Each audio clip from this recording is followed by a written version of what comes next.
Hi guys, sorry to interrupt your viewing, but please subscribe to the channel and like this video. Thank you. I always thought my mom's constant excuses about why I couldn't apply to college were just her being overprotective. But when I found my birth certificate hidden in a box under her bed, years after I needed it, I realized the truth was much darker. She'd sabotaged me to save money, and then used that money to send my brother to his dream school. It was the fall of my senior year of high school, and the buzz of college applications was everywhere. My friends spent their lunch periods comparing essay drafts and nervously discussing which schools they'd apply to. I was just as excited. I'd been working hard for years, building up good grades, joining clubs, and volunteering, all in the hopes of getting into a good college. I'd even started drafting my Common App essay, and everything was falling into place. But then, I hit an unexpected roadblock. When it came time to actually fill out my applications, I realized I couldn't find my birth certificate. At first, I didn't think much of it. My mom had always been the one to handle important documents, and I assumed it was somewhere in her neatly organized file cabinet. So one evening, I approached her while she was watching TV. "Hey, Mom," I said casually, "do you know where my birth certificate is? I need it for my college applications." She didn't even look up from her show. I'm not sure. Maybe we lost it in the move." I frowned, surprised by her response. My mom was usually meticulous about keeping track of things, especially something as important as a birth certificate. "Can we order another one?" I asked, starting to feel a twinge of anxiety. She waved her hand dismissively. "Those take forever to come in, and they're expensive. Maybe you should think about taking a gap year and applying next time around. It'll give you more time to prepare anyway." Her casual tone didn't match the urgency I felt. A gap year? That wasn't part of the plan. I'd been dreaming about college for as long as I could remember, and the idea of putting it off didn't sit right with me. "I don't want to take a gap year," I said, trying to keep my voice steady. "I've been working really hard for this. I need to get started now." "Let's not stress about it," she said, finally glancing at me. "We'll figure something out later." Her words didn't comfort me, but I didn't want to argue. I figured she'd help me sort it out eventually. After all, why wouldn't she? But as the weeks went by, eventually never came. Every time I brought up the birth certificate, my mom had another excuse. "I've been too busy," she'd say, or "we'll deal with it later." Meanwhile, my friends were submitting applications and receiving early acceptance letters, while I was stuck in limbo. By the time spring rolled around, it was clear that college wasn't going to happen for me. Not that year, at least. I felt crushed watching everyone else plan their futures, celebrating their acceptances while I stayed silent, pretending I wasn't jealous. Still, I tried to stay positive. Maybe a gap year wouldn't be so bad. I could use the time to work, save money, and prepare for the next application cycle. I told myself that everything would work out eventually, but deep down, I couldn't shake the feeling that something was wrong. Looking back, I realize now that I should have pushed harder, asked more questions, or taken matters into my own hands. But at the time, I trusted my mom completely. I had no reason to believe she was keeping something from me, until much later, when the truth finally came out. What was supposed to be a temporary detour stretched into a long, winding road I couldn't seem to escape. My gap year turned into 2 years, and then 3, each one more frustrating than the last. I told myself I'd apply for college as soon as things settled down, but every time I brought it up, my mom had another excuse ready. "The timing's just not right," she'd say one month. "We don't have the money to send you right now," she'd insist the next. Other times, she'd try to frame it as a broader life lesson. "Maybe college isn't for everyone," she said once, her tone almost dismissive. "You're smart. You'll figure out another path." At first, I believed her. Maybe it really was a financial issue, or maybe she genuinely thought I needed more time to prepare. But as the months turned into years, her excuses started to wear thin, and I couldn't ignore the growing pit of unease in my stomach. Meanwhile, my younger brother, Ryan, was thriving. He was 2 years behind me in school, but seemed to be living the life I'd always envisioned for myself. He got into his dream college on the first try, with full support from our parents. My mom helped him research schools, fill out applications, and even plan campus visits. "Ryan's so lucky to have such supportive parents," one of his friends commented during his graduation party. I forced a smile, but inside, the words stung. It wasn't Ryan's fault. I knew that. He was smart, hardworking, and deserved the opportunities he was getting. But it was impossible not to compare. Why was college possible for him, but not for me? Why were our parents willing to invest so much in his future, while mine felt like an afterthought? The disparity became even more glaring when I overheard my mom bragging about Ryan's tuition payments. "It's a lot," she said during a family dinner, "but it's worth every penny to see him succeed." I sat there in silence, staring at my plate, wondering where that sense of pride had been when I was desperate to apply. While Ryan flourished, I was stuck in limbo. I took on retail and restaurant jobs to make ends meet, picking up extra shifts whenever I could. My friends had all moved on to college or careers, and our conversations grew increasingly distant as their lives took off while mine stayed stagnant. "Have you thought about going back to school?" one of them asked during a rare catch-up call. "I'm working on it," I lied. In truth, I had no idea how to move forward. Every attempt to revisit the topic with my mom ended in frustration. When I mentioned applying again, she'd either brush me off or change the subject entirely. It was hard not to feel bitter, especially as I watched Ryan's success from the sidelines. But more than anything, I felt stuck, trapped in a cycle of dead-end jobs and vague promises that things would get better someday. Looking back, I realized those years were the beginning of my doubts about my mom. At the time, I wanted to believe she had my best interests at heart. But as her excuses piled up and my resentment grew, I couldn't shake the feeling that something wasn't adding up. It was a sunny Saturday afternoon, and my mom had roped me into helping her clean the house. She'd always been a fan of spring cleaning, even when it wasn't spring, and her bedroom was the last frontier. "We'll be done in no time," she promised as we tackled the clutter. After sorting through stacks of old clothes and knickknacks, she pointed to the bed. "There's a box under there," she said. "Can you grab it for me? It should have some photo albums." I crouched down, pulling out a dusty cardboard box that had clearly been untouched for years. As I slid it out, something else caught my eye. A manila envelope tucked into the corner of the bed frame, barely visible behind the box. It was labeled in neat handwriting. My name? Curious, I set the box aside and reached for the envelope. It felt heavy in my hands, and when I opened it, my stomach dropped. There, perfectly intact and unmarred by time, was my birth certificate. For a moment, I just stared at it, my mind racing. It wasn't lost. It wasn't destroyed in the move. It had been here all along, hidden in an envelope under her bed. "What's this?" I asked, holding it up as I turned to face her. She froze, the color draining from her face. "Oh, that," she said, her voice a little too high-pitched. "I must have forgotten about that." "Forgotten?" I repeated, my voice shaking. "You told me this was lost for years. I've been stuck because of this, Mom. Do you know how much this held me back?" She waved her hand dismissively, trying to play it off. "No big deal," she said. "You're doing fine without college, aren't you? You've got a job, you're making money." Her words felt like a slap. "No big deal?" I said, anger rising in my chest. "You lied to me. I could have applied to college years ago if I'd had this. Why didn't you tell me?" She didn't answer right away. Instead, she busied herself with folding a pile of clothes, her movements stiff and deliberate. "Mom," I pressed, my voice more forceful now. "Why did you hide this from me?" She sighed, finally looking up. "It's not what you think," she said, her tone defensive. "I wasn't trying to hurt you. I just didn't see the point in you going to college. We couldn't afford it anyway, and I didn't want you to get your hopes up." Her justification only made me angrier. "That wasn't your decision to make." I shouted. "You didn't even give me the chance to try. You decided for me that my future didn't matter." "Don't be dramatic," she snapped, her voice turning sharp. "Ryan needed the money more. He had a real shot at making something of himself, and I didn't want to spread our resources too thin." Her words hit me like a punch to the gut. This wasn't about money. It was about priorities. She decided Ryan's future was worth investing in, while mine was something she could brush aside. I couldn't look at her. My hands trembled as I stuffed the birth certificate back into the envelope. "You sabotaged me," I said quietly, the realization settling over me like a heavy weight. "You sabotaged my life so Ryan could have a better one." She didn't respond, but her silence said everything I needed to know. I couldn't let it go. Finding my birth certificate hidden under my mom's bed had unraveled years of frustration and unanswered questions, and I wasn't about to pretend it didn't matter. That night, after dinner, I cornered her in the living room. "We need to talk," I said, holding the manila envelope in my hand. She looked up from her knitting, a flicker of annoyance crossing her face. "What is it now?" "You know what this is," I said, waving the envelope. "And you know what it means. Why did you lie to me about this?" Her expression tightened, and she set her knitting aside with an exaggerated sigh.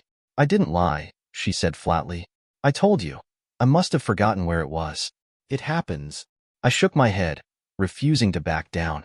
No, you didn't forget, I said firmly. You hid it. I found it under your bed, Mom. This wasn't an accident. Why would you do that? For a moment, she didn't say anything. Her eyes darted to the TV, then back to me, as if searching for an escape. Finally, she sighed and folded her arms across her chest. Look, she said, her voice defensive. We couldn't afford to send both of you to college. There was only so much money to go around, and Ryan needed it more than you did. Her words hit me like a slap. My heart raced as I tried to process what she was saying. You sabotaged me so Ryan could go to school? I asked, my voice rising. Don't be dramatic, she snapped. I didn't sabotage you. I made a decision for the good of the family. Ryan had better grades, better prospects. He was the one who was more likely to succeed. I stared at her, stunned. So what? I said, my voice trembling. You just decided my future didn't matter? That I wasn't worth the investment? That's not what I said, she replied, her tone cold. You've always been independent, resourceful. I knew you'd figure something out. And you have, haven't you? You're doing fine without college. Her casual dismissal made my blood boil. You didn't even give me a chance. I shouted. You didn't let me try. You lied to me, held me back, and let me believe I wasn't good enough. Also, Ryan could live out his dreams. Ryan worked hard for those opportunities, she said sharply, and we couldn't let them go to waste. I made a choice, and it wasn't easy, but it was the right one for the family. For the family? I repeated bitterly. Or for Ryan? Because it sure as hell wasn't for me. She glared at me, her lips pressed into a thin line. I did what I had to do, she said quietly. And if you can't understand that, then I don't know what else to tell you. I didn't respond. The weight of her betrayal was too heavy, and any words I might have said felt meaningless. I left the room, clutching the envelope tightly, and retreated to my bedroom. That night, I lay awake, staring at the ceiling and replaying the conversation over and over in my mind.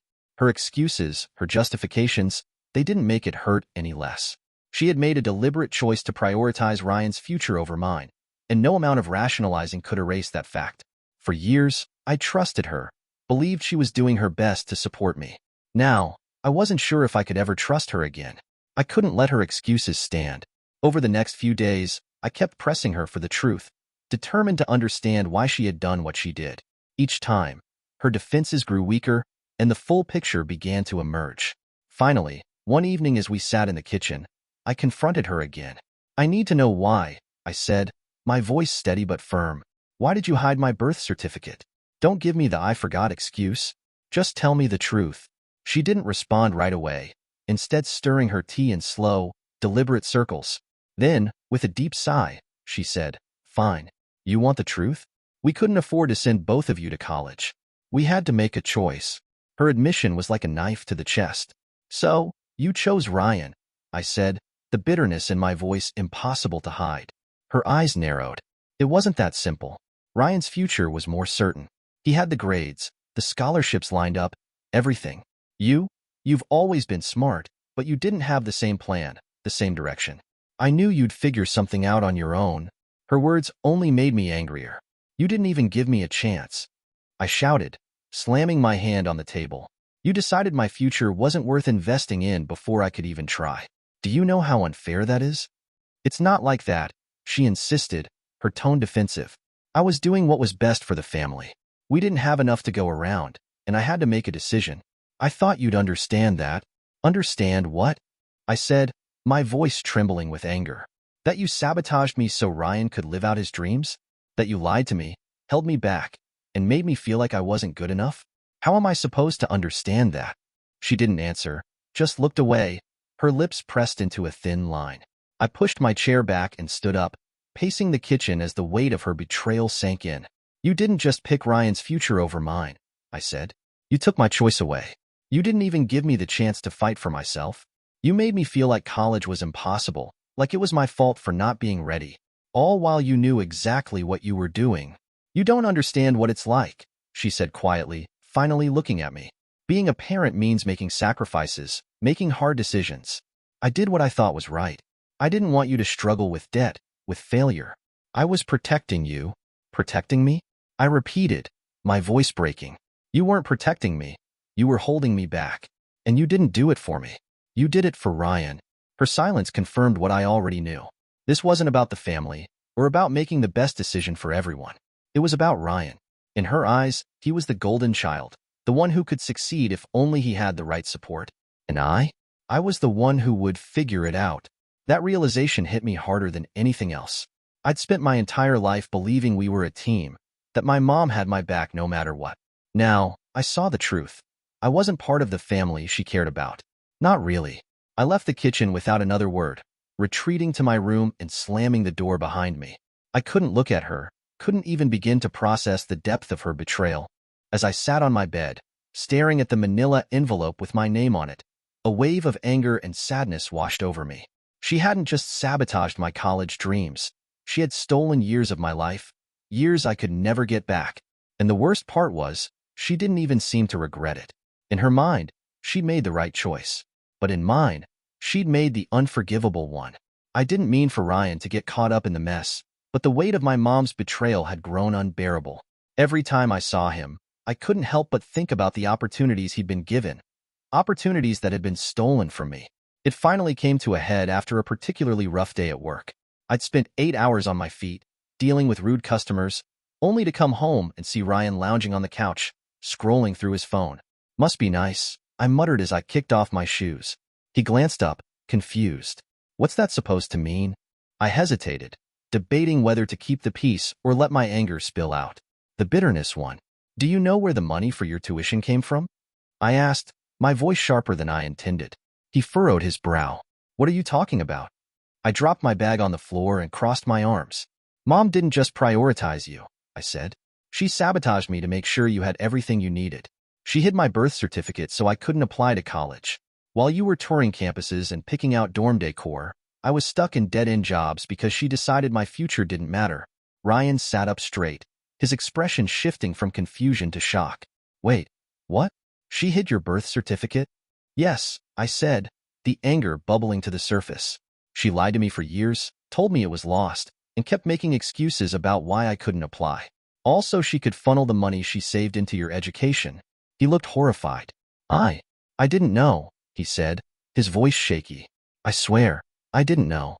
She never told me any of this. I could see the guilt spreading across his face, but it didn't ease my own pain. Well, now you do, I said bitterly. And honestly, it's not your fault. But it doesn't make it any easier to live with. Ryan ran a hand through his hair, staring at the floor. I can't believe she would do that, he said softly. I mean, I knew she helped me out a lot, but I didn't realize it came at your expense. It wasn't just help, I said. She made a choice. She decided your future was more important than mine. And the worst part is, she didn't even let me try. She just took it away from me without a second thought. I'm so sorry, he said, looking up at me with genuine remorse. If I'd known, I wouldn't have. I don't know. I wouldn't have taken the money. I sighed, my anger giving way to exhaustion. It's not your fault, Ryan. You didn't know. But now you do, and maybe you can understand why I've been so frustrated. He nodded slowly. I do, and I get why you're angry. I would be too. For the first time in weeks, I felt a small sense of relief. Ryan wasn't the enemy here, and his reaction showed me that he cared. Still, it didn't change the fact that my mom's betrayal had left a permanent scar. As I walked to my room, I couldn't help but wonder what would happen next. Ryan knowing the truth might change things, but it wouldn't undo the damage. And as much as I appreciated his support, it didn't erase the years I'd lost. The next morning, I was still processing my conversation with Ryan when I heard the unmistakable sound of raised voices coming from the kitchen. I hesitated at the top of the stairs, unsure if I should intervene, but curiosity got the better of me. As I descended, Ryan's voice rang out, loud and angry. How could you do this to her? He demanded. Do you even realize what you've done? My mom's response was sharp and defensive. I did what I had to do. She's fine, isn't she? She's working, making money, living her life. What's the problem? The problem, Ryan shouted, is that you sabotaged her. You lied to her, held her back, and made her think she wasn't good enough. Also, I could go to college. Do you even hear yourself? By the time I reached the kitchen, the argument was in full swing. Ryan was standing near the counter, his hands clenched into fists, while my mom stood by the sink, her arms crossed and her expression icy. She's fine, my mom repeated, her voice laced with irritation. Look at her. She's getting by just fine without college. Not everyone needs a degree to succeed, you know? Getting by isn't the same as living, Ryan shot back, his tone dripping with frustration. She could have had so much more, but you took that away from her because you decided I was more important. That's not okay, Mom. It's not okay at all. She's smart, my mom said, waving her hand dismissively. She'll figure it out. She always does. That's not the point. Ryan shouted, his voice cracking. You didn't even let her try. You made her feel like her dreams didn't matter. Do you know how screwed up that is? I stood frozen in the doorway, watching as the scene unfolded. Part of me wanted to step in, to tell Ryan it wasn't worth it, but another part of me felt vindicated. For so long, I'd carried the burden of my mom's betrayal alone.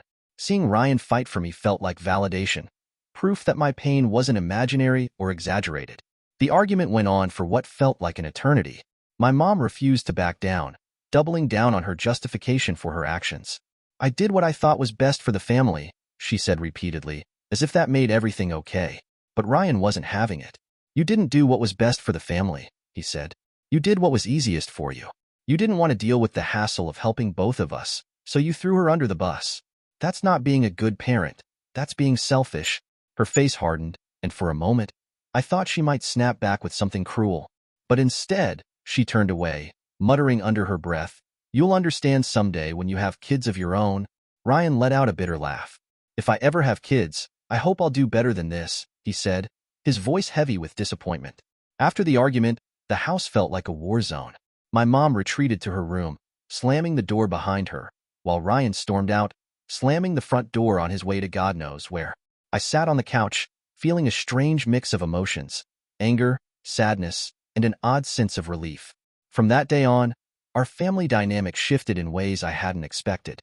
Ryan and I grew closer, bonded by our shared anger and disappointment.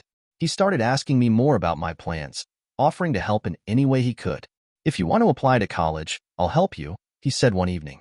"We can figure it out together." I appreciated his support, but I wasn't sure if college was still an option for me. Years of being told it wasn't possible had taken a toll on my confidence, and the thought of starting over felt overwhelming. Meanwhile, our relationship with our mom became strained at best. She refused to apologize or admit she'd done anything wrong, which only deepened the divide between us. Family dinners turned into tense, silent affairs, and I avoided her as much as possible. The woman I'd once trusted implicitly now felt like a stranger, and I wasn't sure if our relationship would ever recover. After the confrontation with my mom and the fallout that followed, I realized I couldn't keep waiting for her to make things right.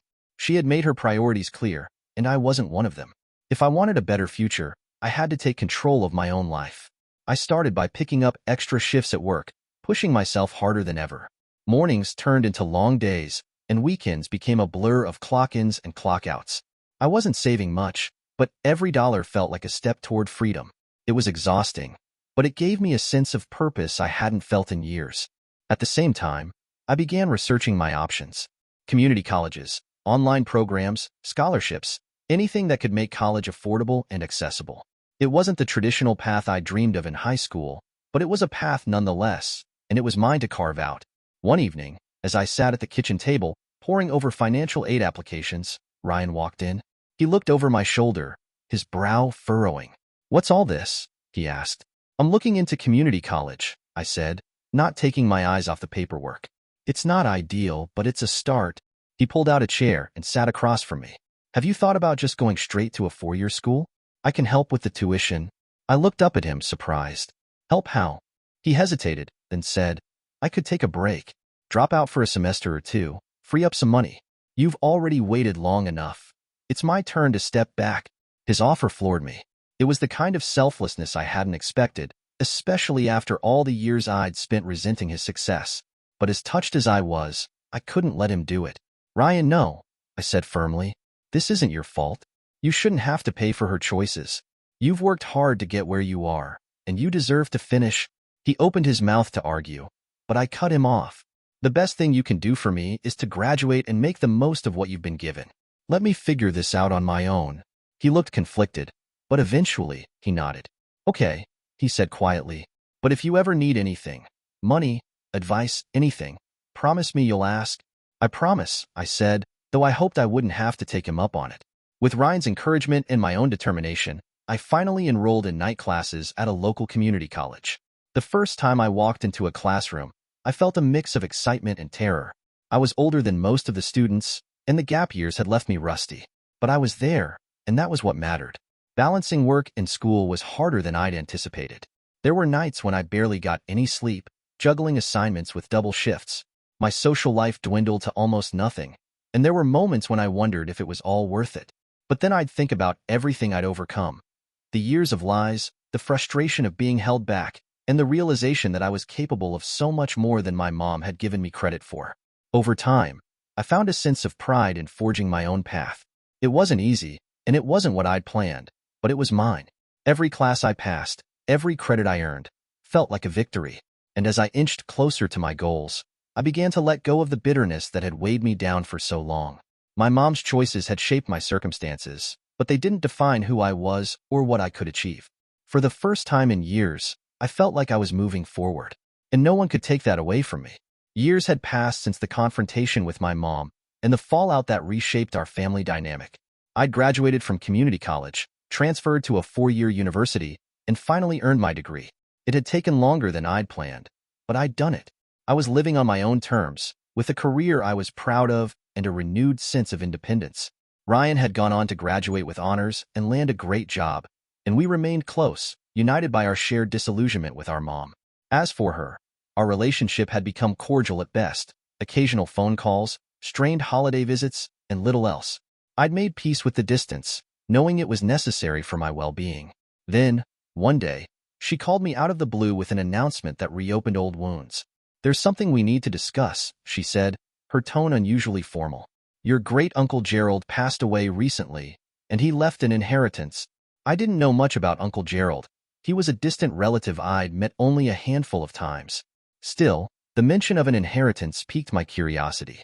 "Okay," I said cautiously. "What does that have to do with me?" "Well," she continued, "he left a sum of money to be divided between his nieces and nephews. Since I'm his niece, it technically goes to me, but I think it would be fair to split it among the family." "Fair?" I repeated, raising an eyebrow. "Yes," she said. "I think Ryan and I should split it equally." Her words hung in the air, and I couldn't help but laugh, bitter and sharp. "Ryan and you?" I said, my voice dripping with disbelief. "And where exactly do I fit into this equation?" She hesitated, clearly caught off guard. "Well, I just assumed you'd be okay with me and Ryan splitting it. After all, you've got a good job now, don't you? You don't really need the money." Her casual dismissal of my claim hit a nerve. I'd worked tirelessly to get where I was, clawing my way out of the hole her decisions had left me in. And now, she had the audacity to suggest I step aside while she and Ryan reaped the benefits? "You've already made it clear where your priorities are," I said coldly. "Why should I share anything with you?" Her tone shifted, taking on that familiar edge of guilt-tripping manipulation. "I did what I had to do for this family," she said. "You're successful now because I pushed you to be independent. Ryan and I struggled too, you know? Don't act like you're the only one who's had it tough." I scoffed. "Struggled? Are you serious? You didn't push me to be independent. You sabotaged me.